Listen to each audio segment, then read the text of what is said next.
بسم اللہ الرحمن الرحیم۔ 8 بوائز اینڈ گرلز، السلام علیکم۔ ہم نظم کر رہے تھے ریل کا سفر، اس کے 4 شعر کی تشریح کر لی تھی۔ آج بقایا 5 تا 9 کی تشریح کرتے ہیں۔ 5واں ہے: وہ ایک رسی میں پورا لاؤ لشکر باندھ لائے ہیں، یہ بستر میں ہزاروں تیر و نشتر باندھ لائے ہیں۔ لاؤ لشکر، لشکر بما سامان جنگ، اس کو لاؤ لشکر کہتے ہیں۔ تیر و نشتر یہاں مراد چھوٹا موٹا سارا سامان۔ شاعر کہتا ذرا ان مسافر کو ملاحظہ کیجئے، وہ ایک رسی میں جو کچھ ان کے پاس تھا باندھ لے آئے ہیں، اور ان مسافروں کی حالت کا اندازہ کیجئے کہ سامان میں ان کے پاس ایک بستر ہے، وہ بستر میں گھر میں موجود ہر چھوٹی اور بڑی چیز لپیٹ کر اپنے ساتھ لے آئے ہیں۔ انہیں اس بات کا ذرا بھی احساس نہیں کہ ریل کے ڈبے میں مسافروں کے سمانے کی گنجائش نہیں ہے۔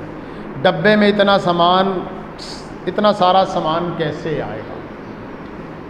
اگلا شعر ہے: سرائی سے گھڑا روٹی سے دسترخوان لڑتا ہے، مسافر خود نہیں لڑتا مگر سامان لڑتا ہے۔ دسترخوان وہ رومال جس میں روٹیاں لپیٹی جاتی ہیں۔ اس شعر میں شاعر کہتا ہے ریل کے ڈبے میں سفر کرتے مسافر اپنے ساتھ ضرورت سے زیادہ سامان لے آتے ہیں۔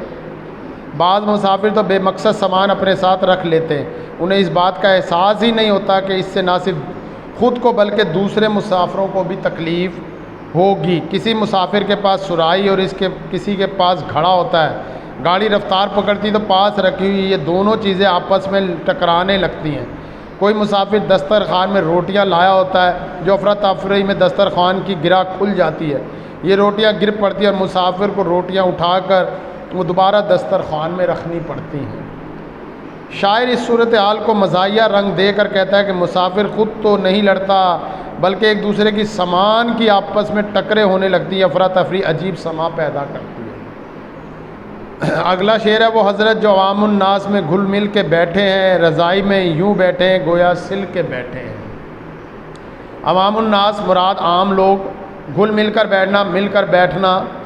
تشریح ہے: کچھ لوگ عام لوگوں میں گھل مل کر بیٹھ جاتے ہیں اور یوں ظاہر کرتے ہیں جیسے ان کی دوسروں سے برسوں کی آشنائی ہے، جان پہچان ہے، لیکن وہ اپنے پاس کسی کو بیٹھنے کے لیے جگہ نہیں دیتے۔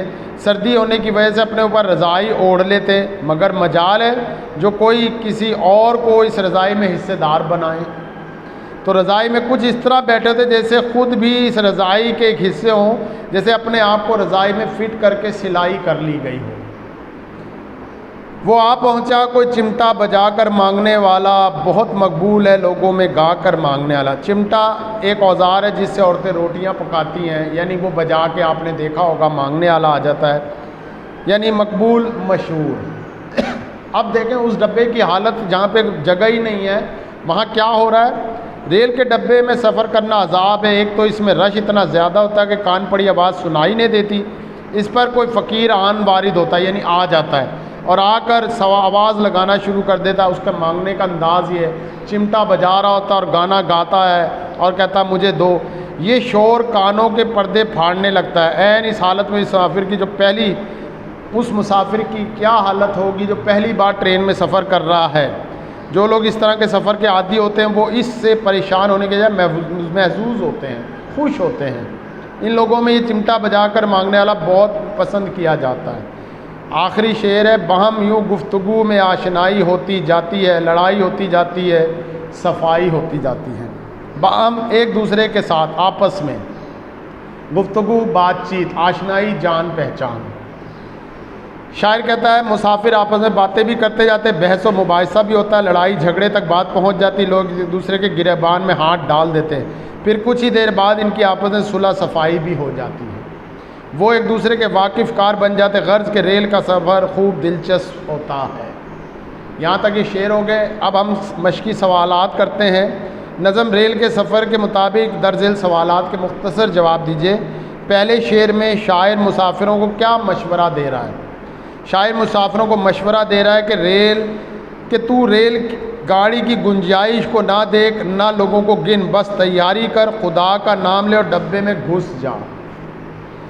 اس نظم کے دوسرے شعر میں جلوس نکلنے سے شاعر کی کیا مراد ہے؟ دوسرے شعر میں جلوس نکلنے سے شاعر کی مراد برا حال ہونے سے ہے، یعنی ریل کے ڈبے میں اتنا زیادہ رش ہے کہ مسافر کا برا حال ہو جائے گا۔ تیسرا، ایک مسافر گھر کی کیا چیز ریل کے ڈبے میں لے آیا تھا؟ ایک مسافر گھر کی چارپائی تک اٹھا کر ڈبے میں لے آیا تھا۔ کون سا مانگنے والا لوگوں میں مقبول ہے اور کیوں؟ چمٹا بجا کر مانگنے والا لوگوں میں بہت مقبول ہے، کیونکہ وہ گا کر بھیک مانگتا اور لوگ اس سے محظوظ ہوتے ہیں۔ رضائی میں بیٹھے مسافر کا حال کس طرح بیان کیا گیا؟ جو لوگ سردی کی وجہ سے رضائی میں بیٹھے ہیں ان کو دیکھ کر ایسے لگتا ہے جیسے وہ سل کر بیٹھے، یعنی ان کو سلائی کر دی گئی ہو۔ یہ آپ کے سوال جواب تھے۔